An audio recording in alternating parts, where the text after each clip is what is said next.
Visual Studio Talk Show.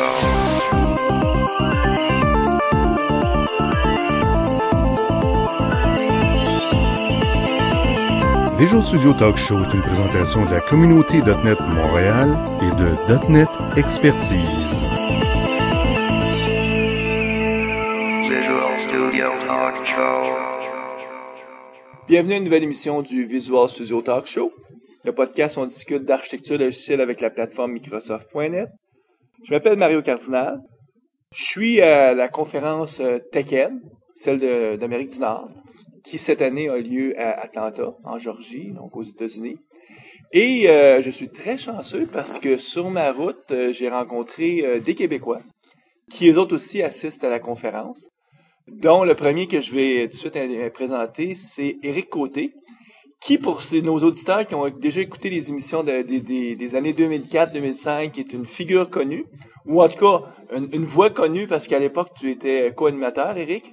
Oui, bonjour Mario. Donc, ça fait longtemps qu'on se connaît et qu'on se revoit souvent dans les conférences, dont TechEd. Exactement, je dis toujours à ma copine que la raison numéro 1 pourquoi je vais au TechEd, c'est pour revoir des gens comme toi, Mario. Et je t'expliquais, je t'ai rencontré cet après-midi, puis j'expliquais que j'étais pour enregistrer un podcast avec notre invité, qui est Didier Janson. Bonjour Didier. Bonjour Mario, bonjour Eric. Donc, je t'expliquais, Eric, que j'étais pour enregistrer un podcast avec Didier, parce que le podcast continue son petit chemin, on en fait toujours de temps en temps. Et d'entrée de jeu, j'ai pensé à t'inviter, je disais, hey, veux-tu faire mon co-animateur, vu que Guy Barrette, malheureusement, n'est pas avec moi, il avait pas la chance, lui, de venir à TechEd cette année. Et le sujet, parce que j'ai rencontré, moi, Didier, dans une session, on se connaît depuis plusieurs années, on a même fait des projets ensemble, pas dans une autre vie, mais il y a longtemps. À l'époque, toi, parce qu'on va quand même brosser vite, Didier, ton portrait. Donc, nous, on s'est connus à l'époque quand tu travaillais chez CGI. Et donc, on se revoit, et à un moment donné, je disais à Didier, hey, je t'ai jamais eu comme invité au podcast.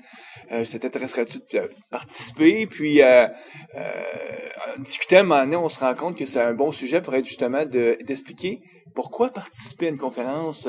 En 2011, la technologie permet de participer beaucoup à distance. La majorité des sessions ici vont être disponibles sur le web. Donc, la question se pose, est-ce que ça vaut vraiment la peine de dépenser une couple de milliers de dollars pour l'hôtel, les inscriptions, être sur le site? Quels sont les bénéfices? Donc, c'est un peu le but de la discussion. Puis, je pense que ça peut être intéressant. Surtout dans le contexte que dans moins de 2 semaines, il y a une autre conférence qui a lieu à Montréal tous les ans, qui est la conférence DevTeach. Donc, pour ceux qui sont dans la région montréalaise, qui se posent la question, pourquoi j'irais à une conférence comme DevTeach? Ben, on espère que le sujet pourra vous donner des bons arguments pour peut-être convaincre votre boss ou vous convaincre, vous, de sortir l'argent de votre compte de banque puis de vous inscrire. Éric, juste quelques nouvelles sur toi, parce que moi, je te vois comme ça tous les 6 mois, ou des fois, quand je vais à Québec, on a la chance de se rencontrer puis d'aller casser la croûte. Exactement. Alors, je travaille encore énormément à Québec. Je suis encore un formateur certifié Microsoft. Je donne encore des cours de C#, d'orienté objet, de Entity Framework et du Windows Communication Foundation. Et ça me s'est très occupé. Et puisque là, je travaille surtout à Québec, j'ai plus la chance de visiter Montréal autant qu'auparavant. Oh, oui, t'as encore un pied à terre à Montréal. J'ai encore un pied à terre à Montréal. C'est là que je vote et c'est environ ça. Donc, c'est quoi, t'es comme les gens très importants. T'as un domicile officiel et en réalité, c'est un pied à terre à Québec, mais t'es à Québec presque 90%. Exactement. Je pourrais peut-être faire un changement d'adresse à un moment donné, mais tu sais, quand on est très occupé, c'est toujours quelque chose qu'on va dire, je vais refaire ça plus tard. Oui, c'est ça la vie. Mais toujours beaucoup d'informations. Puis c'est les cours certifiés Microsoft encore? Absolument, c'est encore les cours certifiés Microsoft. Et puis, je les donne naturellement peut-être pas exactement avec le matériel officiel, en ce sens que je vais toujours l'adapter un petit peu pour améliorer un peu le matériel. Ben, c'est de mémoire, moi je me souviens que c'était une des facettes que j'appréciais de toi, c'est que ça s'est peut-être amélioré avec les années, mais à l'époque, moi je sais, quand j'ai donné des cours, je trouvais que le contenu, des fois, pouvait laisser à désirer. Puis l'art, c'était de dire, ben, comment rendre ce cours-là intéressant, puis l'adapter pour en faire vraiment un cours qui va donner beaucoup de valeur aux gens. Puis ça, c'est vraiment quelque chose qui te démarque, je pense. C'est pour ça que tu peux gagner aisément ta vie comme formateur. Je suis très chanceux. Donc, juste un petit rappel sur ce qui se passe dans ta vie. Mais l'invité aujourd'hui, c'est Didier Janson. Donc, Didier, la formule, c'est toujours la même. Il y a le sujet qu'on va couvrir là dans une trentaine de, peut-être une trentaine de minutes. Mais c'est intéressant pour les gens qui écoutent d'avoir un peu un aperçu de qui tu es. Je disais au début de l'émission que nous, on s'est connus à l'époque quand tu étais chez CGI. Donc, dans la vie, ton rôle, c'est plus architecte de solutions? Depuis un an, ça a changé. Depuis un an et demi, on a une réorganisation à l'interne, puis ça a changé un petit peu. C'est plus à niveau architecte d'entreprise. C'est un peu plus donc là, un peu plus éloigné d'avoir les mains dans le code. Mais globalement, ça reste quand même tout ce qui touche au niveau de l'outillage de développement, puis de faire le pont entre la technologie, les sysadmins ou les architectes IT et les architectes de données ou architectes de système, ça dépend de nous, c'est comme ça qu'on les nomme chez nous. Je travaille chez SNC-Lavalin, qui eux font la représentation des données puis des besoins clients. Donc, c'est un rôle plus stratégique aussi, parce que tu analyses plus tu connais bien les besoins de chez vous, plus qu'est-ce qu'on peut faire avec les technos. Oui, les tendances. C'est plus sur les tendances et puis orienter la division des technologies d'information et les développements, s'assurer qu'ils ne partent pas dans des avenues où la business ne va pas. Ça fait plusieurs années là, que tu es chez SNC-Lavalin. Oui, ça fait à peu près 6 ans et demi. Puis SNC-Lavalin, pour ceux qui ne connaîtraient pas l'organisation, c'est une grande firme de génie conseil, participe à des projets à travers la planète. Donc, vous avez des défis intéressants au niveau de la techno. Oui, des gros défis. Donc, oui, les projets, OK. Il y a deux aspects qui sont assez différents chez SNC-Lavalin.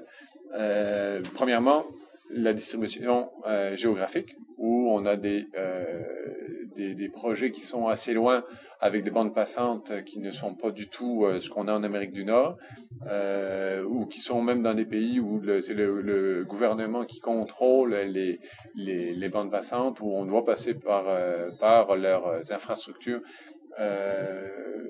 Donc, des fois des délais, des fois aussi la bande passante faible, mais aussi des délais dans l'approvisionnement de la bande passante. Donc, de dire, le projet démarre, mais c'est 6 mois avant ça, c'est des choses que j'ai déjà entendues. Ça, c'est un aspect. L'autre aspect qui est assez différent du domaine, c'est quand il y a des projets qui sont faits par l'entreprise. Une construction de quelque chose, ça dure un certain nombre d'années, à peu près 2, 3, 4 ans, 5 ans. Donc, c'est une compagnie qui va vivre pendant quelques années, puis après qui va disparaître et un autre projet va repartir. Donc, ça, c'est quelque chose qui est extrêmement dynamique, où la compagnie reste pour quelques années, puis en gros, c'est comme si elle disparaissait. Donc, les investissements de centraliser ces choses-là, ça, c'est des mots qui sont difficiles. Quand tu dis la compagnie, c'est que souvent, vous allez être en joint venture. Le terme en français, ça serait en partenariat avec d'autres entreprises. Puis là, vous créez comme une entreprise temporaire pour la durée du projet. Donc, si le projet dure 4-5 ans. Puis là, c'est tout comment vous allez organiser. C'est ça. Puis la construction est faite de ce que la compagnie a livré. Puis une fois que c'est fini, les ingénieurs n'ont plus besoin d'échanger. C'est construit toute la chaîne d'approvisionnement, les matériaux, les turbines, tout ça, ça a été livré. Donc, tout le suivi qui a été fait sur ces choses-là, s'assurer que le projet s'exécute bien, tout ça, c'est fini. Il n'y a plus besoin d'avoir ces choses-là. Donc, ça, le projet termine. Donc, comme une équipe de développement logiciel termine, ça c'est vraiment à ce niveau-là. Sauf que quand l'équipe termine, on leur retrouve d'autres travail. Dans notre cas, c'est qu'on leur trouve d'autres travail, mais dans d'autres projets. Donc, ils vont déménager. Ces gens-là, en gros, risquent de déménager. Ils ont une forte de chance d'être dans d'autres pays parce que le type de projet sur lequel vous êtes, ça peut être comme des gros barrages hydroélectriques en Chine, en Afrique. Aluminerie dans les Émirats arabes, des choses comme ça, oui. Donc, grosse organisation de génie conseil. Et ça fait quoi, 5 ans, 6 ans? 6 ans et demi, ouais. Ça va vite, hein? Et avant, t'étais conseiller chez CGI, donc tu fais de la consultation pendant aussi plusieurs années chez CGI. Dans le groupe consultation, à peu près 6 ans, 5-6 ans, je me rappelle plus trop. Puis avant, c'était Bell Sigma, donc qui a été acquis par CGI. Donc, un total d'à peu près 10 ans, je crois, chez CGI, en comptant la Bell Sigma. Puis t'as embarqué, toi, très, très, très tôt avec la télévision.net. Je pense que quand elle a été annoncée, tu t'es retrouvé déjà à avoir des projets C'est ça. Donc, j'étais en technologie Microsoft depuis longtemps. Chez Bell Sigma, on était initialement en C++ OS2. On a migré en VB5, VB6 il y a longtemps, Windows. Un bon vieux temps du com. Exactement. Donc là, on a migré et j'étais dans un groupe qui très rapidement a fait du développement web, des HTML avec un consultant Microsoft pendant un an dans notre équipe. Donc là, on est parti extrêmement rapidement sur des bonnes pratiques en utilisant les outils Microsoft à la façon Microsoft, ce qui des fois est qui fait toute la différence. Et par la suite, j'ai suivi Microsoft pendant une couple d'années. J'ai eu une petite pause d'un an autour de l'an 2000 où Microsoft a perdu un petit peu de terrain quand Java est arrivé. Java J2E est arrivé. Là, Microsoft, avec son VB6, ces choses-là, sont comme plus. Là, ils ont une petite baisse. Les projets Java n'ont pas démarré plus qu'il faut dans mon cas. Et à ce moment-là, .NET était sorti, donc j'ai embarqué sur le .NET et puis les projets ont décollé à niveau .NET. Il y a les projets Microsoft qui étaient un petit peu ralentis, ont vraiment explosé à cet endroit-là. Donc ça faisait longtemps. Donc tu as un profil assez classique qu'on trouve beaucoup là. Programmation C++, donc background C. C++, et puis migrer vers la technologie COM, puis après ça, .NET.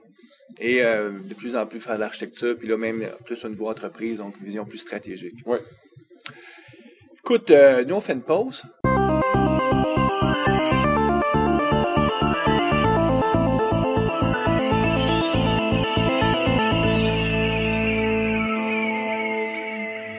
Didier, quand je t'ai parlé de ce sujet-là, pourquoi venir à la conférence? Ça t'a plu tout de suite, puis je pense, parce qu'assez rapidement, tu te dis, ouais, il y aurait des bonnes raisons. En tout cas, si toi, tu fais la dépense, si tu te déplaces, c'est parce que tu considères que ça vaut la peine. Ça serait quoi la raison majeure ou l'avantage majeur d'être sur le site plutôt que d'écouter les sessions à distance? OK, donc ça, dans mon rôle, dans mes tâches que j'ai à faire, j'ai besoin de suivre les tendances, de voir où ça s'en va. On a besoin de voir, on a accès à d'autres sources, Forrester, Gartner, qui nous aident dans ces tâches-là. Mais on a besoin de voir aussi, comme moi je considère qu'on a besoin de voir directement les fournisseurs. Donc Microsoft est un des gros fournisseurs pour nous, du moins au niveau de la technologie. On a d'autres fournisseurs, mais c'est vrai que c'est Microsoft on a un environnement Windows, donc qui dit quand même beaucoup de choses. On a besoin de voir où ça s'en va.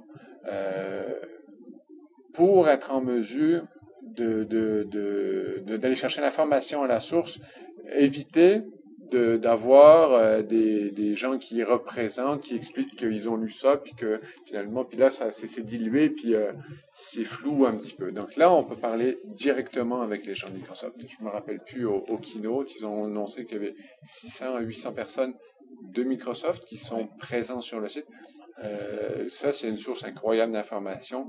Quand on parle aux gens, très rapidement, ils ont l'information. C'est les gens qui ont développé les produits. Parce que c'est facile aussi de trouver les bonnes personnes. Parce que la façon Microsoft organise, il y a toujours un endroit où on a un paquet de kiosques. Donc, les fournisseurs, les tiers parties sont tous là. Mais aussi, Microsoft a le kiosque le plus important. Centrale. Séparé en différentes sections. Séparé en différentes sections parce que justement, tu vas avoir une section juste pour le développement. Donc, tu as une section pour l'infrastructure. Mais là, si toi, tu t'adresses, par exemple, au développement, puis là, il va y avoir des petites stations pour les différentes technologies, que ce soit langage C++, C#, VB. Moi, je sais que j'ai passé la semaine justement parce que Microsoft ont 600-800 personnes, mais ils ont besoin d'un peu plus de gens, donc ils demandent à des personnes s'ils veulent venir pour les aider. Puis le bénéfice, c'est que nous, on n'a pas besoin de payer notre inscription. Donc, j'ai passé, moi, une partie de la semaine justement au kiosque de Team Foundation Server. Mais les gens de Microsoft qui sont là, c'est des gens qui travaillent dans le produit, donc tu peux valider, comme tu dis, assez aisément ce qu'on nous dit, là, c'est-tu vraiment le même message que je comprends? Parce que là, tu peux l'avoir directement. Donc, toi, c'est une des premières valeurs que tu vois intéressantes. Oui, ça c'est une valeur que je trouve très intéressante parce que ça, on l'a pas à beaucoup d'endroits. L'autre, c'est... je compare un peu le prix d'une conférence. Bon, celle-ci est quand même assez chère. On parle de quoi, à peu près 2000 $? $2,000, j'ai fait la pré-conférence, 2400 $, ou en tout cas, ça tourne à peu près à ces prix-là, puis ça fait plusieurs années que c'est à peu Puis là, près. tu rajoutes l'avion là-dessus, l'hôtel, t'es presque à 4000 $. Exactement. Effectivement, bon, comme c'est plus loin, c'est vrai qu'il y a les frais de déplacement. Mais si je compare avec une formation d'une semaine où on va couvrir un sujet, ici on va couvrir 5 sujets facilement, peut-être pas au niveau pratique aussi pour l'appliquer tout de suite. Par contre, moi, j'ai pas besoin d'appliquer tout de suite les choses, mais ça donne tout de suite un jump start. Puis il y a le bout aussi, ça dépend les gens au niveau s'ils se forment tout seuls. Apprendre par les livres, apprendre par des webcasts, ces choses-là. C'est un peu ce principe-là. Si quelqu'un dit, moi, les livres, non, j'aime pas ça, il faut vraiment qu'il y ait quelqu'un qui m'aide, qui me montre, puis j'ai un exercice. Et puis, donc, il y a différents profils, évidemment, des gens. Parce que dans une conférence comme TechEd, t'as des sessions, donc des présentations qui durent 1 heure sur un sujet précis. Puis comme tu dis, il y a une panoplie, donc tu es capable à la carte de choisir puis de dire, bon, ben moi, je vais couvrir ça. Mais il y a plus que ça. Tu sais que tu m'expliquais, toi, que t'as comme un rituel ou en tout cas une stratégie pour ta journée. Tu commences toujours le matin par aller faire ce qu'on appelle des hands-on labs. Ouais. Donc, les laboratoires. Puis toi, Eric, aussi, je pense que tu fais la même chose. Tu fais beaucoup de hands-on labs dans ces conférences. Absolument. Cette année, j'ai fait beaucoup de hands-on labs. Ça m'a permis d'avoir de l'expérience un peu. Ça se résumerait comme un hands-on lab? Qu'est-ce que c'est? C'est assez simple. Le but, c'est tout simplement de s'asseoir à une station sur laquelle on est connecté à une banque de serveurs virtuels qui sont virtualisés par Hyper-V. Et puis, on choisit un des nombreux laboratoires. Il y en a en tout et partout une centaine. Et puis, on choisit... Une fois qu'on a choisi on choisit le laboratoire qu'on veut, la machine virtuelle démarre. Et puis, ça a l'air de quoi, les laboratoires? Quel genre de laboratoire tu as fait, Eric? Par exemple, moi, j'ai fait des laboratoires d'abord un peu pour le développement Windows Phone. J'ai fait aussi des laboratoires sur le déploiement de Windows 7, tout simplement parce que dans les centres de formation, souvent, il faut déployer des machines. Puis toi, Didier, quel type de lab que tu as fait? Ben c'est ça, moi j'ai couvert la portion développement, la portion pratique des PR, les pratiques de conception. Donc il peut y avoir même des labs sur comment, par exemple, faire du test-driven development, des choses comme ça. Oui, tout à fait. Donc c'est ça. Là ils ont les outils, puis on les suit. J'ai fait aussi Windows Phone. Donc c'est étape par étape, on te donne faites ci, faites ça, en te montrant dans le produit comment le faire, puis ça te permet à ce moment-là de comprendre comment Microsoft envisage l'utilisation des produits. Exactement. On a 2 écrans, et un écran sert pour la machine virtuelle, l'autre écran sert pour le manuel avec les étapes du laboratoire. Donc, c'est ça, exactement ça. Et puis, il existe des labs sur online. C'est le même principe. Si les gens connaissent, c'est exactement le même principe. Sauf que là, on a accès à, je pense, 250 labs qui sont disponibles dès qu'on a une question. Il y a des instructeurs qui sont disponibles. Ce qui fait que moi, ma stratégie, c'est d'en faire le plus possible. Donc, en lisant le manuel, il y a des bouts où on sait, bon, ça, là, tout de suite, on peut avoir une notion. J'ai refait des labs de BStock, j'ai fait il y a longtemps, du BStock, puis là, j'apprécie très rapidement quelles sont les modifications. Les labs, les années d'avant, on était en mesure d'envoyer par courriel le manuel du lab au bureau. Là, on va pouvoir se connecter à distance, puis les downloader pour les récupérer. Puis à ce moment-là, au bureau, je peux aller retourner dans la chose. Donc, ce que j'ai fait, c'est que j'ai fait les labs rapidement. J'ai lu, donc tout de suite, j'ai une perception un peu plus précise du produit que d'avoir lu un article dans un magazine. Là, j'ai mis les mains dedans, j'ai compris un petit peu. Ça peut être des endroits de voir des technologies un peu plus émergentes. Je me rappelle, il y a quelques années, Visual Studio avec Entity Framework, c'était pas les deux n'étaient pas au même niveau. Donc Entity Framework, le lab d'Entity Framework utilisait une ancienne version de Visual Studio. Il n'y avait pas de service pack, puis là c'était ça donne tout de suite l'information importante qui est ouf, ça a pas l'air assez mature. Donc est-ce que je vais lancer mes équipes là-dessus ou je vais attendre la prochaine version? Exactement. Est-ce que c'est prêt de suite ou est-ce que j'attends un petit peu? L'autre c'est ça c'est ouvert le matin à 7h. Et puis ça finit, je pense, à 9 ou 10 heures le soir. Donc, quand les conférences sont finies, on est en mesure d'aller compléter la journée. Parce que les conférences commencent à 8h30 et ils finissent, la dernière finit vers 6h, 6h15 le soir. Puis là, toi, tu dis, ça commence à 7h les labs, ça finit à 10h le soir. La réalité, c'est que les gens qui viennent ici, ils font pas comme juste 2 ou 3 petites heures dans la journée puis ils vont visiter la ville d'Atlanta. C'est pas ça la réalité. Il y a 15 000 personnes ou 10 000 personnes. Ouais. Et on le voit, tout le monde sont ici, là, ils sont pas dehors parce que moi, quand je suis allé à mon hôtel après-midi, parce que je devais travailler puis je voulais être vraiment connecté sur Internet, mais tranquille, quand je suis revenu, on voit presque personne dans la ville. Les gens sont vraiment sur le site parce que la majorité des gens qui se déplacent, ils veulent bénéficier de cette valeur ajoutée-là. Exactement. Donc, tout ça, c'est les cours officiels. Donc, ça, c'est un aspect aussi très, très, très, très intéressant d'avoir couvert énormément de sujets en très peu de temps. Donc, les gens de Microsoft, ces choses-là, ça fait une somme d'informations. Toi, est-ce que tu profites aussi du fait d'être ici pour passer des examens de certification ou des choses comme ça? Non, comme je suis un peu plus loin du code, les examens de certification demandent beaucoup d'études. Ça fait 3 ans que j'ai passé mon dernier examen, puis ou quelque chose comme ça. Puis je souffle un petit peu à ce niveau-là. Moi, ça fait plusieurs années que je me tiens plus à jour sur les examens de certification Microsoft parce que à un moment donné, on passe à autre chose. Étant formateur Microsoft, moi, toi, t'as pas le choix, hein? J'ai pas le choix, je dois être certifié Microsoft. Et donc, je dois renouveler régulièrement mes certifications. Puis, donc, outre les laboratoires, le fait qu'il y a des exposants, donc tous les gens qui fabriquent des ajouts aux technologies Microsoft sont tous ici, autant du côté infrastructure que du côté développement. Le fait que Microsoft, on présente une panoplie de sessions. Est-ce qu'il y a d'autres choses dans les conférences qui pour vous, ont de la valeur? Moi, je reviendrai déjà sur les exposants. Les exposants sont ici. Donc, on sait que Microsoft ne couvre pas tous nos défis qu'on a au bureau.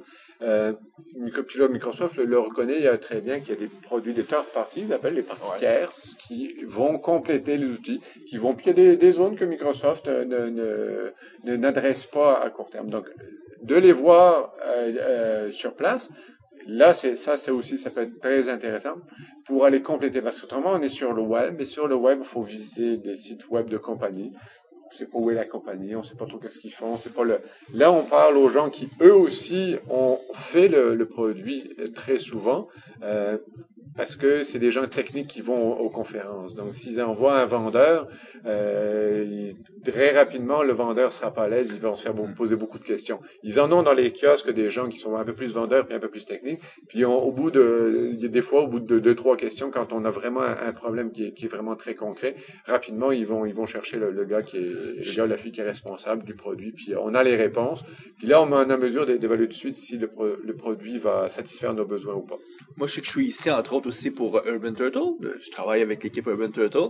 Je dois avoir probablement... C'est les gens de Microsoft qui m'envoyaient des gens en disant « Hop, voici quelqu'un qui veut comprendre c'est quoi ton produit » parce que rapidement, il identifie qu'il y a le besoin. Il veut un taskboard, puis Microsoft l'a pas aujourd'hui. Donc, pour moi, je vais peut-être facilement parler à une cinquantaine de personnes dans les 3-4 jours, là, puis c'est pas fini. Demain, j'ai encore une autre journée de gens qui avaient de l'intérêt puis qui se connaissaient même pas notre produit.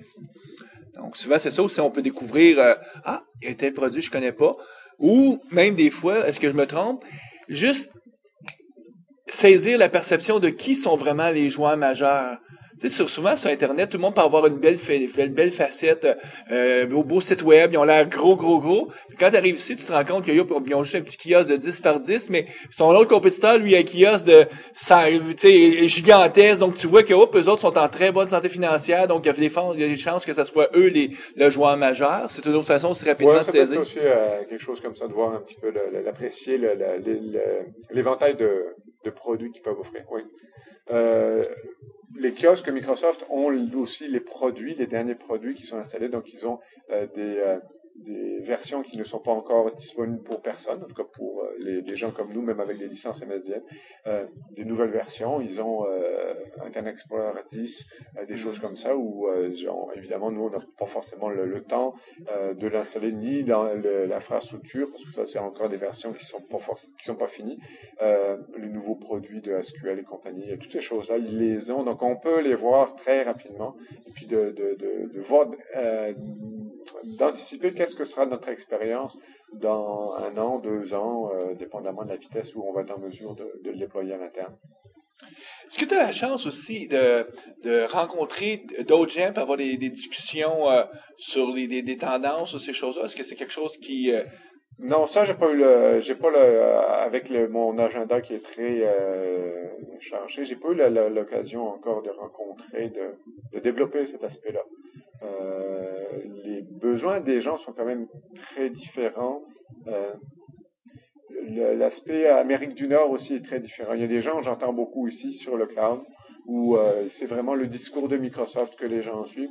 Ils n'ont pas les problèmes que nous, on a au niveau légal, où on ne peut pas héberger des applications hors du Canada. Donc ça, c'est des problèmes législatifs que eux ont pas. Donc eux, ils embarquent dedans. Nous, on a des limitations à ce niveau-là.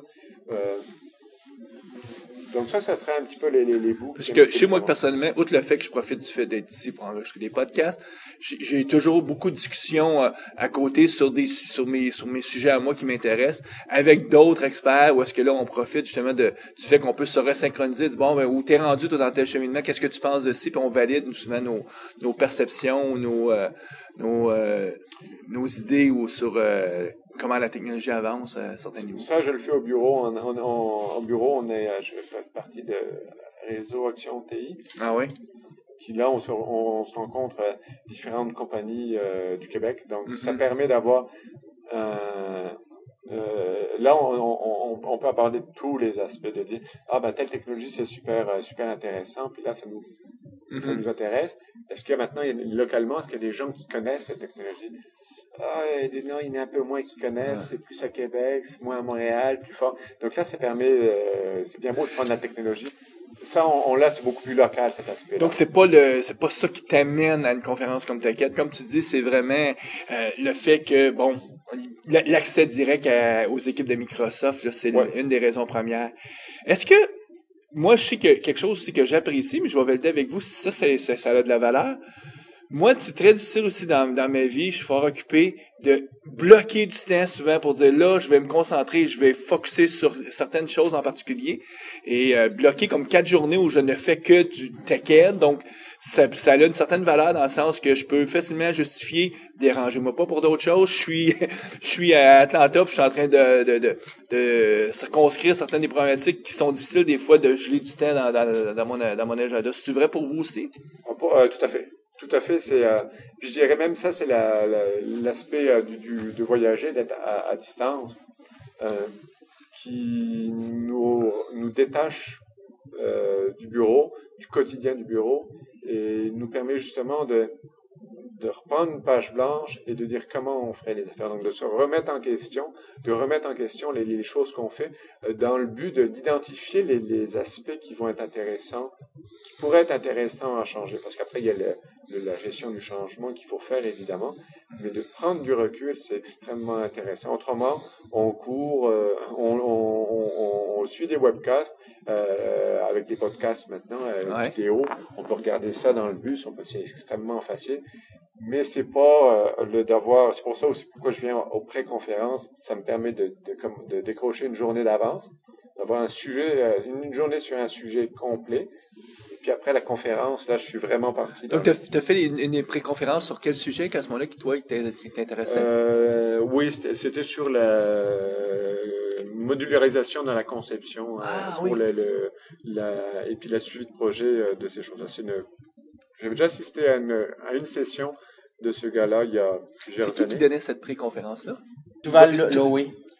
Donc c'est la pré-conférence de Yuval Lowy, qui est reconnu comme un des experts dans ce domaine-là. Donc, oui. C'est comme, t'as la chance d'être avec un des experts, donc tu l'apprends pas par quelqu'un qui l'a appris de lui te donne le cours directement. Donc ça, c'est fabuleux. C'est exactement ça. Puis ça fait toute la différence quelqu'un qui a appris à quelqu'un, qui a appris à quelqu'un, qui a appris à quelqu'un, qui a appris à quelqu'un.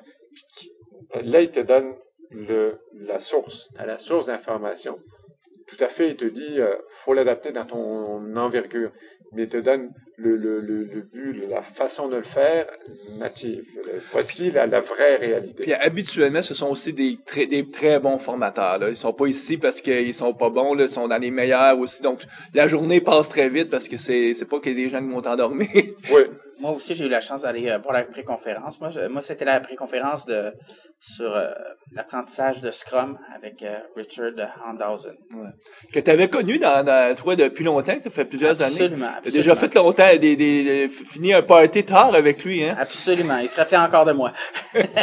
Parce que une de tes facettes, Eric, c'est que toi, t'es connu pour quelqu'un qui sait toujours où est-ce qu'il y a un party tard le soir, parce que comme tu dis, ça commence tôt, 7 heures le matin, ça va jusqu'à 10 heures le soir, mais à 10 heures, les gens arrêtent pas, là, on part, puis là, on s'en va dans le bar où est-ce qu'il y a des telles parties, puis quand tu peux être connecté, tu réussis à avoir une entrée à des parties privées où est-ce que, finalement, tu vas avoir accès à de l'alcool pour pas trop cher.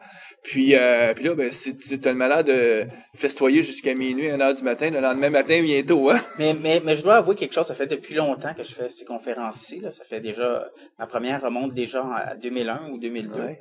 Et je remarque que le genre de foule qui vient à ces conférences-ci vieillit un peu. Et je trouve que les parties sont plus sages aujourd'hui, je dirais, qu'ils l'étaient là, justement, à l'époque que j'avais commencé. C'est vrai ce que tu dis, hein? Regarde, moi, j'ai des cheveux blancs. C'est de plus en plus des gens qui sont plus vieux, hein? Donc, ils sont devenus le IBM de leur époque. Tout à fait, hein? Donc, t'as raison que les parties sont beaucoup plus sages parce que personne veut... Mais justement, quand toi, t'étais moins sage, tu pouvais festoyer tard le soir. Absolument. Maintenant, la vie change.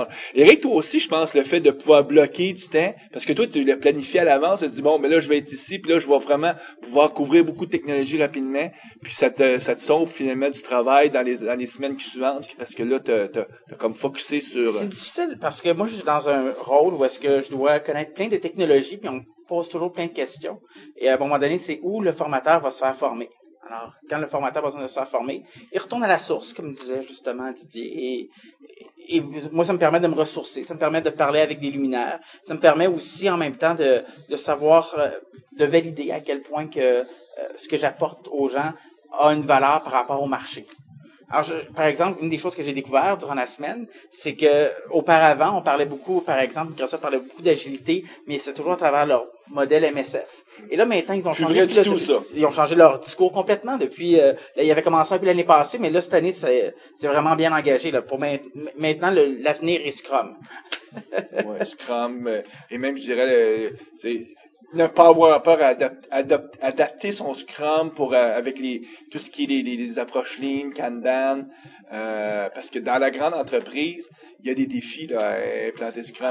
Absolument. Et donc, je trouve ça intéressant de voir que à quel point que le discours a changé. Et donc, tout ce que j'ai appris il y a quelques années, maintenant, ça évolue. C'est le fun. Ouais. Ben, je pense aussi que Microsoft reconnaît qu'ils ont intérêt à s'ajuster avec où l'industrie s'en va, puis pas essayer de créer eux-mêmes à côté quelque chose qui serait la version Microsoft de ce que serait l'agilité, ce qui serait un peu une aberration. Là. J'ai l'impression qu'il y a des équipes de Microsoft qui ont changé aussi à l'interne. Microsoft, je pense, juste mon feeling, je sors d'une session sur les outils de développement SQL. Et puis, la présentatrice, justement, quand elle a eu la période de questions, à la fin, ça aussi c'est intéressant. On voit les questions que les gens ont. C'est très, très, très intéressant. Puis les réponses qu'on a, on voit où ils s'en vont. Puis encore une fois, c'est les gens qui développent le produit. Puis il y a une question, elle a dit, ah ben non, ça, c'est pas dans notre backlog. Donc, ouais, ils vont être très transparents maintenant. Ce qui est assez nouveau de dire, c'est où il est dans notre backlog, mais il est bien bon. Pense pas trop que tu vas le voir rapidement. Ça, c'est vrai, c'est quelque chose. Et puis, je pense qu'ils viennent, dans ces présentations-là, ils viennent chercher du feedback des gens qui consomment la technologie.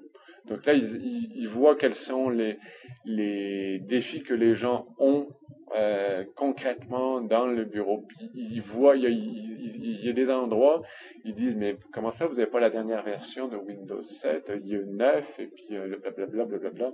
Ben, parce qu'il faut les déployer, puis ça prend du temps donc, quand on a une grosse compagnie. Là, tu le vois qu'il réfléchit un peu, qu'il se dit, ouais. Cet après-midi, moi, quand j'étais justement au kiosque de l'équipe TFS, une des questions que quelqu'un me demandait, il vient me voir et il dit écoute, Visual Studio, là, surtout la version Ultimate, là, qui a tous les outils d'architecture, là, je peux-tu installer ça sur Windows XP? Puis là, je regarde, oui, tu peux l'installer sur Windows XP. Puis là, tu dis, ben, c'est que vous utilisez Windows XP? Ou tu dis, oui, mon organisation est encore sur Windows XP parce que la réalité est que on n'a pas encore migré à Windows 7, même si Microsoft annonce depuis plusieurs années qu'ils supporteront pas XP, ben, on est là, puis probablement qu'ils vont migrer eux autres juste parce que, à quelque part, Microsoft va leur tordre le bras en disant, ben, écoutez, là, il n'existe plus le produit, là. Vous devriez mettre à jour, mais ça coûte une fortune pour les organisations, là, mettre à jour, donc ils feront pas à tous les ans, là. Maintenant, c'est rendu comme des cycles quasiment de 7 ans, 8 ans, les mises à jour de systèmes d'exploitation. Oui, là, ça coûte cher, ça, au niveau licence, au niveau effort de la compagnie, de migrer toutes les applications, de faire toutes ces choses-là. Et on a les utilisateurs qui, eux, ont un ordinateur, et puis qui ont une tâche à faire, qui ne font pas de l'informatique, et eux, ils ont de l'ouvrage à faire, ils ont des projets à livrer. Ça, c'est tout un défi aussi, de déployer Office, déployer tous les produits. Et sans oublier que souvent, ça s'accompagne, en tout cas dans la plupart des entreprises qui retardent. Moi, je remarque que leurs équipements sont souvent très désuets. Aussi. Souvent, ça veut dire pas juste changer le OS, mais changer même les équipements. C'est ça. Donc là, la facture est assez élevée, puis il y a toujours un ouvrage à faire, puis ben, ça fait 5 ans que tu fais avec la machine que tu as, puis du jour au lendemain, tu n'es plus capable de le faire avec la machine que tu as. Mm-hmm. C'est des défis. Mais ça, c'est des défis que les compagnies ont. Puis qui sont pas nouvelles, là. Non, exactement. On est déjà dans ces cycles-là depuis une vingtaine d'années maintenant. Puis on le voit là, c'est pour ça que je pense que de plus en plus les gens qui voudraient déplacer Microsoft, les nouveaux Microsoft des temps modernes, et les Google et compagnie, leur stratégie c'est soit avec des produits nouveaux, Apple avec des tablettes, ou de se dire ben est-ce que je pourrais littéralement puis que les gens aient plus besoin de déployer, d'installer des systèmes d'exploitation. On va leur fournir, même Google qui annonce qu'ils vont fournir un ordinateur, puis dit bon ben regarde, c'est plus ton problème, là on s'occupe de ça. On verra si la stratégie sera gagnante à terme, mais on se souvient, il y a 30 ans, 40 ans, Microsoft a réussi à déplacer des gros joueurs comme IBM, donc ils sont maintenant la cible de petites compagnies ou de plus grosses compagnies qui aimeraient bien ça, eux autres aussi, prendre les déplacer. Hein. Ben, en fait, ils sont même plus les géants qu'ils étaient, Microsoft. Moi, je me rappelle, il y a quelques semaines, on avait annoncé que la capitalisation boursière de Apple a maintenant dépassé celle de Microsoft. Oui. Ce qui fait que maintenant, Microsoft est rendu le joueur numéro 2 en informatique derrière, justement, Apple. Puis ça, c'est assez rigolo quand tu penses à ça, parce que il y a quelques années, si on avait dit aux gens de Microsoft, vous savez, Apple, ils vont renaître et ils vont être plus gros que vous, il y aurait eu beaucoup de sourires en coin en disant hey. On vient juste de les aider en leur donnant des millions de dollars. Ouais. Et on su, bon, c'est tout à leur honneur. Puis, faut pas oublier Google, Amazon, en tout cas, ça bouge vite dans ce domaine-là. Donc, si on récapitule, les avantages de se déplacer à une conférence comme TechEd, c'est l'accès direct aux gens de Microsoft. Dans un autre type de conférence, comme par exemple DevTeach, moi je sais que beaucoup de gens, ce qu'ils aiment, c'est, puis d'ailleurs les gens qui organisent ces conférences-là vont forcer les conférenciers à être présents, c'est l'accès direct aux conférenciers pour justement aller avoir des conversations de corridor où les gens sont capables de dire, ben regarde, moi dans mon entreprise, voici mes défis, je pense aller là, est-ce que c'est les bons choix? Donc, c'est souvent ça. C'est la validation en direct, personne à personne, avec les bons intervenants sur notre perception de ce qui est les bons choix. Tout à fait, parce que on a un délai pour poser notre question. On a à peu près quelques jours où il faut qu'on aille poser la question. Des fois, c'est des questions, ça fait longtemps que dans l'organisation, il y a des gens qui nous les donnent, et puis on les prépare, et puis on les amène en conférence. Mais là, j'ai un délai pour poser les questions. Ouais. Ces questions-là, il faut que je les structure. Donc, c'est déjà un travail que moi, je fais pour poser la question. Je peux pas lui dire, résous mon problème. Il me regarde, c'est quoi ton problème? Et explique-moi-le, puis ça me force. Donc, lui, il va y avoir un échange. Même si j'ai pas de réponse, il m'a fait évoluer dans ma réflexion énormément. En plus, des gens qui en ont vu beaucoup, qui vont présenter la conférence, éventuellement, ont vu beaucoup de choses à beaucoup d'endroits. Donc, eux, eux, il y a des liens qui se font dans leur tête, et puis là, ils nous donnent de l'information, ils font des liens que nous, on n'a pas accès à ces informations-là. Donc là, on a un lien, puis là, on a de l'information, puis là, on a, puis si vraiment c'est très, très, très pointu, on peut rentrer après, des fois, en contact avec ces personnes-là, on peut échanger des courriels pour dire, mais là, j'aimerais avoir un peu plus d'informations, puis des fois, on peut aller un peu plus loin que la conversation. Une anecdote, parce que je veux pas te demander des cas précis chez vous, mais je peux donner un cas, moi, que j'ai eu une discussion ce midi pendant que je dînais avec quelqu'un d'Ontario, donc un autre Canadien qui était ici. Puis ce qu'il m'expliquait, lui, un de ses défis, puis qui cherche vraiment la réponse, puis les validations, c'est que dans son organisation, puis d'ailleurs, on a eu des chiffres ici où est-ce qu'on nous a montré, entre autres, la réalité des fameuses tablettes. Puis la réalité, c'est que 50% des tablettes en entreprise, c'est pas les compagnies qui les achètent, c'est les employés qui arrivent avec la tablette directement. Ils sont passés chez Apple, ils sont achetés un iPad. Puis là, il dit, bon, ben là, maintenant, moi, je vais pogner mes emails. Puis lui, ce qu'il expliquait, il dit, j'ai 3 vice-présidents comme ça, j'ai aussi 4 directeurs. Puis il dit, les vice-présidents, c'est dur de leur dire non, mais là, ils veulent brancher leur iPad. Puis moi, je suis en train de regarder, tu sais, j'ai le mandat d'évaluer tous les enjeux, qu'est-ce que ça veut dire, est-ce qu'on va le faire, comment on va le faire pour avoir le moins d'impact, parce qu'on veut pas créer de problèmes d'intrusion. Mais il dit, c'est clair, il dit que il faut le faire correctement, puis là, nous, on veut se brancher, puis eux, il y a de la pression, hein? Ben, c'est surtout qu'ils ont des applications aussi qui sont en train de développer, qui vont déployer sur Azure. Donc là, comment, tu sais, c'est bien beau si je branche l'iPad, mais tout à l'heure, je vais être capable de déployer l'application qu'elle voit sur Azure. Comment ça va marcher? Donc, il voulait tout résoudre ça. Puis là, lui, il faisait le tour pour être sûr qu'il y a les bonnes réponses pour dire oui ou non. Est-ce que des tablettes iPad vont être... puis si il faut qu'ils disent non, il faut qu'il y ait des bons arguments, des arguments qui sont pas fallacieux. C'est facile, je dis, non, c'est trop de trouble, cette affaire-là. Mais ça tient pas la route longtemps, là. Surtout aujourd'hui, l'information va assez vite, hein. Donc, c'était un exemple de... Oui, ça, c'est aussi des choses que je t'ai posé là, beaucoup de questions parce qu'on a exactement le même défi. Puis les gens, ils arrivent avec des tablettes ou ils vont de vouloir des tablettes. Et puis après, ils vont vouloir des applications sur ces tablettes. Ils vont vouloir consommer les applications d'entreprise. Et là, c'est un champ vert. Là. Il y a beaucoup d'opportunités pour faire... donc là, j'ai eu assisté à plusieurs présentations sur ces sujets-là, très intéressantes, les présentations. Il y a des gens qui arrivent à faire vraiment des choses très, très, très intéressantes. Pas uniquement avec les technologies Microsoft, avec des parties tierces pour aller un peu plus loin. Puis c'est très, très, très intéressant de voir comment on peut faire. Parce que un des aspects, c'est qu'on n'est pas ressources illimitées, argent illimité, ressources illimitées. Nos équipes sont en train de travailler déjà sur nos projets à l'interne. On a déjà beaucoup d'ouvrages à faire. Puis là, on a un nouveau device qui rentre, un ou plusieurs, avec des nouvelles façons de faire. Et ça, c'est pas prévu dans nos plans stratégiques. On peut pas arrêter les équipes. Ça crée des opportunités des fois aussi pour réduire des coûts, ou en tout cas de changer les façons de faire qui peuvent être très positives aussi. C'est pas juste un paquet de problèmes, ces nouveaux bidules-là. Là. Non, mais c'est un gros défi justement où on doit s'adapter très vite, où les équipes vont devoir s'adapter très vite, mais s'adapter dans quelle direction? Parce que, comme je disais tantôt, le champ est vert. Enfin, ça peut pousser de tous côtés. Mais dans 2 ans, il y en aura combien de projets qui vont être orientés de quelle façon? On va vouloir peut-être un petit peu s'assurer que l'éventail n'est pas trop large pour avoir maximisé nos investissements qui sont limités en temps... en nouvelles technologies. Donc, c'est tout ça qu'une conférence comme TechEd permet justement d'aider à la réflexion. Puis, comme tu dis, le fait qu'on ait un bloc de journée, on peut refaire quasiment la page blanche, puis là, aller chercher si c'est pas les réponses, au moins faire cheminer notre réflexion pour aller, après ça, être en mesure de prendre les bonnes décisions. Ben, écoute, Didier, merci, hein, c'est fort apprécié.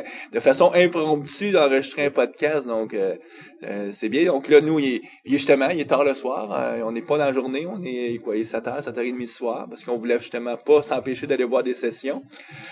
Écoute, on fait la pause et on va revenir avec les actualités.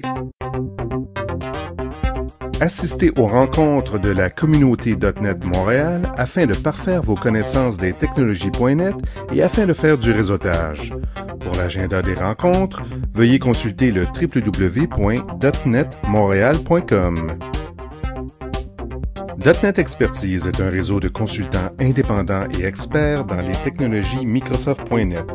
N'hésitez pas de consulter un de nos experts en visitant le www.net-expertise.com. Les actualités avec Éric Côté. C'est absolument mon co-animateur qui fait les actualités, Éric. Donc, t'as pas le choix. Faut que tu nous fasses les actualités. Et je sais que t'es tout équipé pour nous faire les actualités parce que les actualités de la semaine, c'est ce qui est annoncé ici au TechEd. Oui, Microsoft a annoncé plusieurs petites choses. C'est sûr et certain qu'ils n'ont pas eu un TechEd à tout casser où est-ce qu'il y avait énormément de choses à annoncer qui allaient être disponibles le matin même. Absolument, TechEd, c'est pas la place qu'on annonce les nouvelles choses, c'est le PDC. Mais là, cette année, on a annoncé quand même des choses. On a annoncé des choses qui s'en viennent, mais pour plus tard. Donc, on a annoncé beaucoup de bêta ou on a annoncé beaucoup de choses qui s'en viennent dans les prochaines semaines. Alors, parmi une des choses qui m'a beaucoup impressionné pendant le keynote, c'était le fait qu'on a annoncé une version future de Visual Studio qui s'appelle Visual Studio VNext. Et cette version-là, elle inclure des nouveaux outils pour le Application Lifecycle Management, le ALM.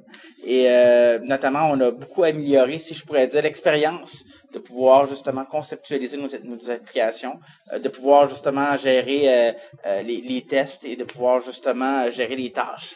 Ouais.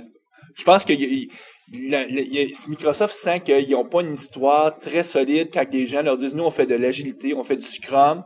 C'est pour ça qu'il y avait une opportunité pour Urban Turtle de nous d'offrir ces produits-là. Absolument. Et puis c'est pas pour rien qu'ils nous mettent devant les clients le plus possible parce qu'ils sentent que ils se font tirer le tapis par d'autres joueurs qui eux ont déjà toute une suite complète. Et là, ils voulaient annoncer que ça s'en vient. Donc souvent, c'est une façon de retarder la décision de la compagnie qui dit « Ah ben là, moi je pense sortir TFS de chez nous pour acheter un autre serveur d'un compétiteur, mettons IBM ou directement aller en hosting avec les offres. » Donc, en annonçant que ça s'en vient, là, on va supporter comme il faut l'agilité, on va être capable de faire ça. Donc, ils ont montré deux choses intéressantes. Le fameux taskboard.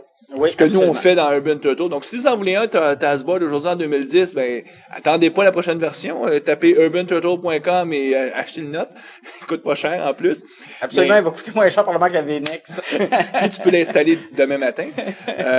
Mais ça démontre que un taskboard pour être capable de suivre l'avancement des tâches, c'est un besoin réel. Ça prend ce genre d'indicateurs-là visuels, ça aide les équipes. Ouais. Donc, il y a un besoin là. Puis il y avait un autre point aussi que j'avais beaucoup aimé. Il avait présenté ce qu'on appelle une sorte de comment intégrer le stakeholder, c'est-à-dire le gestionnaire, justement, les intervenants qui c'est parties prenantes, là, c'est ça, les parties prenantes, comment qu'ils allaient pouvoir, justement, interagir avec le produit Visual Studio, sans avoir Visual Studio dans leur environnement. Ils allaient avoir un outil, une sorte de portail avec lequel ils allaient pouvoir partir l'application et la tester et ramener, justement, leurs commentaires et les bugs, possiblement, à l'équipe de développement. C'est ça, c'est de se rendre compte qu'il n'y a pas juste les développeurs, les testeurs, mais c'est aussi toutes en anglais, on dit les stakeholders, donc les gens, les clients, ceux qui définissent les besoins, c'est des intégrés dans la boucle, puis là, on s'en va vers ça, là, avec la prochaine série de produits.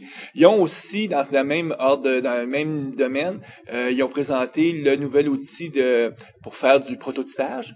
Absolument. Ce qu'en anglais, on dit souvent low fidelity prototyping. Donc, quand tu veux sketcher vite, qu'est-ce qu'il y aura l'air un écran pour valider, pour avoir la bonne conversation avec ton stakeholder, justement. Exactement. C'est une extension PowerPoint, un add-on. Et puis là, maintenant, PowerPoint, grâce à ça, les gens vont pouvoir dessiner leur interface. Dans le passé, Microsoft avait essayé avec différentes approches, mais souvent, ça nécessitait d'installer des nouveaux produits, que ce soit une sorte de Visual Studio léger ou encore c'était quoi mon modèle? Expression Blend avec Sketchflow. Sketchflow, oui. Sketchflow qui était pas si simple à faire et puis qui était assez limité pour finalement, lui il tombe plus dans la catégorie de ce qu'on va appeler les high fidelity prototyping. Il y a comme maintenant, on est en train comme de classifier donc les hauts de gamme qui sont beaucoup plus complexes à comprendre parce qu'un bas de gamme comme ce que sera ce produit-là, qui se compare un peu sur le marché aujourd'hui, tu as des produits comme Balsamiq qui sont vraiment pas dispendieux, qui permettent de faire ça rapidement. Mais là, Microsoft va offrir ça dans sa suite d'outils directement. Ça va être un add-on PowerPoint et je sais pas exactement comment que ça va être offert. Est-ce que ça va être gratuit ou est-ce que ça va être payant? J'en ai aucune idée. Ils n'en ont pas encore discuté, mais ça va être intéressant. On fait juste annoncer ça s'en vient, mais il y a rien. Il y a même pas de bit. Tu n'as même pas de bêta. Donc, c'est moi, quand je regarde ça, c'est une façon de créer aussi beaucoup de fumée pour être sûr que les clients actuels ne quittent pas l'environnement Microsoft parce que ils ont beaucoup de pression. La compétition est féroce, hein. Puis c'est important pour Microsoft de garder la relation avec leurs gros clients qui, eux, adoptent Scrum en masse. Et quand tu dis Scrum, ben là, tu as des vendeurs d'outils Scrum qui eux autres existent depuis 10 ans puis qui ont des suites de produits complets. Donc, puis là, ben, il faut regarder. Les TFS a beaucoup d'avantages que ces produits-là ont pas, mais ils supportent pas bien aujourd'hui l'agilité. À moins que tu y ajoutes un produit comme ce qui s'appelle Urban Turtle. Je fais une petite blague pour mon produit. Outre ça, il y a eu d'autres annonces aussi. Didier, je sais que toi, tu sors d'une session sur la prochaine version de SQL Server, ou en tout cas des outils de développement autour des données. Donc, Oui. le nom de code, c'est Juno. Le nouveau SQL Server Denali, lui, arrive avec un nouvel outil de développement, donc un nouvel outil dans Visual Studio. Ça va permettre de faciliter tout le développement SQL, base de données, dans l'outil. Donc, on va être en mesure de faire un Entity Framework pour une base de données, puis lui va nous créer les tables automatiquement, va nous créer des scripts automatiquement, va nous créer les joins automatiquement, va tout nous créer. Puis tout ça, c'est synchronisé. Donc, quand on a dans l'outil, dans les démonstrations qu'ils font, c'est Entity Framework, on ajoute une entité. Automatiquement, ça va dans le table designer on est habitué à connaître. Et puis, dans le code aussi SQL, on voit puis le tout va s'intégrer aussi avec la gestion des sources. Donc, avec ton serveur TFS, là, ça va être transparent. Exactement. Donc, comme c'est dans Visual Studio, on va pouvoir tout avoir synchronisé avec notre source control. Ils ont en plus des snapshots qui vont nous permettre de faire. L'outil a une base de données qui va être déployée live sur une base de données développeur. Au même titre que on a un site web quand on fait un F5, le Start Debug en application web, on a automatiquement sur le file system un website qui démarre et puis qui par magie à peu près host, et puis on voit tout de suite, c'est à peu près le même principe. Je pourrais faire le parallèle. Sans que tu aies besoin forcément d'installer un serveur de base de données. Quand tu vas faire F5, lui, il va t'en déployer un. Il m'en déploie un, il met une instancie, puis il déploie mes tables, puis je l'ai. Puis ce modèle-là, je peux faire des snapshots dessus, puis prendre le snapshot, et puis aller ça me génère le script, et puis je vais pouvoir le restaurer dans mon serveur de dev, mon vrai serveur de dev SQL Denali, le prochain. Ouais. Une fois que je suis satisfait, je peux aussi un deuxième snapshot et puis le pousser sur le cloud avec SQL Azure. Puis il va détecter les petits morceaux qui seraient pas tout à fait corrects pour Azure, les fonctionnalités qui ne seraient pas, les features qui ne seraient pas supportées dans Azure, il va automatiquement le détecter. Donc il y a le SQL, le Transact SQL qu'on écrit, il va, comme il y a des tas de parties qui le font, mais comme en C#, il va nous faire automatiquement le code complet. OK, donc puis tout ça est associé aussi avec des annonces qui sont liées avec Azure, parce que Absolument, tout s'en Azure. va vers le cloud, et c'est évident ici là, c'est comme le gros message de Microsoft, c'est évident pour nous autres, on sait tous qu'un jour ou l'autre tout va être hébergé sur le cloud. C'est juste que là on nous rappelle que ça s'en vient beaucoup plus vite qu'on peut le penser, hein. Absolument. Puis Microsoft, ils ont même nommé récemment leur grand gourou à ASP.NET qui était Scott Guthrie. Maintenant, il va s'occuper aussi en plus de l'équipe Azure. Ça, c'est une annonce qui s'est faite il y a une semaine ou deux, qui est importante. C'est de dire, écoutez, on veut s'assurer que pour le cloud, il va avoir une expérience développeur de haute qualité, et la personne qui s'occupait justement de tous les produits comme ASP.NET MVC, ces choses-là, qui était la personne derrière Silverlight, on a annoncé que il s'en va maintenant dans cette équipe-là, et on s'attend à ce que c'est la première mission qu'il va faire, c'est de créer de l'outillage pour les développeurs. Exact. Apparemment, il garde encore ses anciennes fonctions, mais on fait juste l'ajouter ajouter à sa grande assiette. Alors, j'espère que ça va bien produire de ce côté-là. C'est ça, dans le cloud, moi, ce que j'ai vu aussi, c'est AppFabric, qui est serveur ou sur le cloud, et les deux sont en train de converger. Ils ont annoncé des releases à peu près 2 à 3 par année. Ils en ont déjà fait plusieurs. Ça, c'est important parce que ça veut dire, c'est que tu vas pouvoir héberger localement chez vous ta petite version cloud. C'est-à-dire que si à un moment donné, tu n'es plus satisfait avec le cloud, tu vas pouvoir quand même amener tes applications localement, les rouler. Tu n'auras pas tous les bénéfices du cloud parce que c'est comme un petit app server, mais donc tu vas retomber un peu comme aujourd'hui on est avec des serveurs, mais au moins tu n'auras pas besoin de réécrire ton code. Est-ce que je me trompe? Oui, j'ai encore beaucoup de questions. Là, j'ai pas eu le temps d'aller les voir justement. Mais Microsoft va utiliser beaucoup de buzzwords, par exemple cette semaine, que je suis pas trop sûr que je comprends, comme private cloud. Oui, c'est ça. Donc, il y a encore beaucoup de questions à comprendre vraiment ce que ça veut dire. Mais tu as tout à fait raison, Mario. Le bout, c'est le code. J'ai une seule version du code qui s'exécute de la même façon chez moi que dans le cloud. Parce que si Microsoft fait pas ça, une organisation comme la vôtre, allez-vous écrire 2 fois une application parce que vous avez quand même beaucoup de... Puis allez-vous dire, là, on fait le pari qu'on sera capable de juste rouler dans le cloud, puis si jamais les prix augmentent, puis que je trouve ça pas acceptable, je suis pogné parce qu'il faut que je réécrive. C'est des décisions qui font souvent que ça serait un no-go. Puis Microsoft veut que toutes les organisations se mettent à développer pour le cloud. Donc, il enlève toutes les questions de risque de cette nature-là en disant, écoute, si jamais t'es pas satisfait parce que on peut pas nous te promettre ad vitam aeternam le prix que ça va te coûter, mais on te donne la capacité de pouvoir retirer tes billes puis de revenir chez toi comme tu es aujourd'hui quand tu installes ton propre serveur.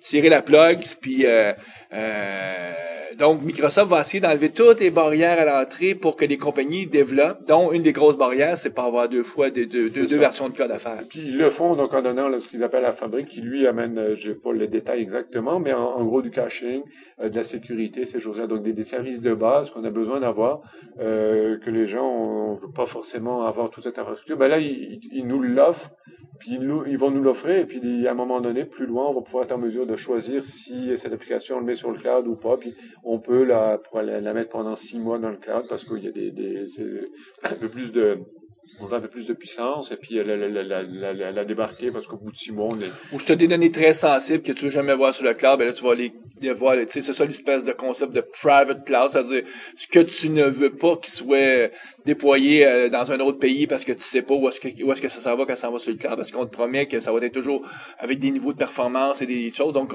il va y avoir du pick-up, puis là, tu sais pas dans quel pays que l'information, si pour toi, t'as des contraintes légales, ben là, tu le laisses chez toi.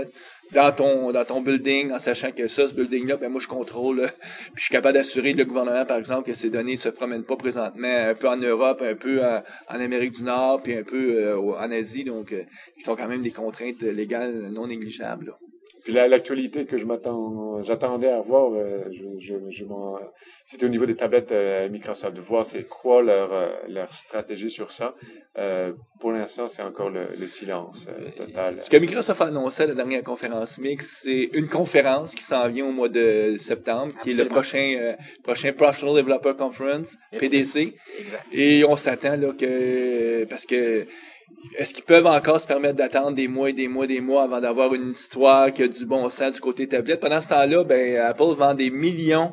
Le jour 1 où ils ont annoncé l'iPad 2, ils en ont vendu 1 million. Donc, ça veut dire à tous les jours, ils en vendent beaucoup, beaucoup, beaucoup. C'est ce qui fait que justement que des vice-présidents arrivent avec un tablette en disant, bon, mais là, moi, tu me plugues ça sur chez vous. Je veux prendre mes emails avec ça. C'est trop fabuleux comme produit. Donc, effectivement, c'est pas un produit négligeable. Mais ça ne remplacera pas le PC. C'est juste une nouvelle façon de faire de l'informatique.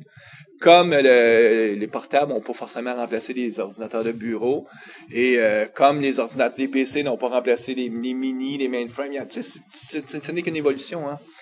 On fait juste plus utiliser la bonne technologie au bon endroit quand c'est le bon moment. Je vous remercie tous les deux. Sur ce, je vais souhaiter bonne programmation aux auditeurs.